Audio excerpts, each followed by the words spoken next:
আমি যদি বিছানা গোছাই আর আমার ছেলে যদি বিছানার উপরে থাকে, তো আমি ওকে বলি যে বাবা বিছানা থেকে একটু নামো, আমি বিছানা গোছাবো। ও খুব সুন্দর করে বিছানা থেকে নেমে হয় বিছানার সাথে হেলান দিয়ে দাঁড়ায় থাকবে, না হয় খেলা করবে। কিন্তু আজকে কেমনি করে যেন ও বিছানা গোছাতে নিচে আর আমাকে বলতেছে আম্মু আমি আমার হাত থেকে কম্বল নিয়ে খুব চেষ্টা করলো যে ও একা একা গোছাবে, কিন্তু কম্বলের নড়াতে পারছিল না। যথাই হোক ছোট মানুষ, ওইটুকু হাত দেওয়ার পর কতটুকুই ধরবে।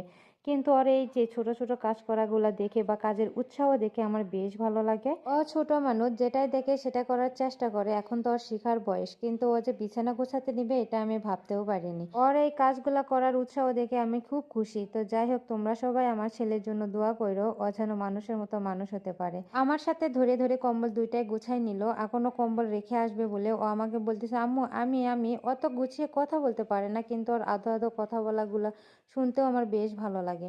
আমি এই কম্বলগুলো গুছিয়ে দিলাম আর খুব সুন্দর করে বালিশের উপরে গিয়ে রেখে আসতেছে। ও বুঝতেও পারছে যে এটা বালিশের উপরে রাখতে হবে। আর ও এইটুকু কাজ করতে পেরে যে এত খুশি হবে আমি ভাবতেও পারিনি। ও কিন্তু এইটুকু কাজ করতে পেরে বেশ খুশি। তোমরা দেখো কিরকম নাচতেছে।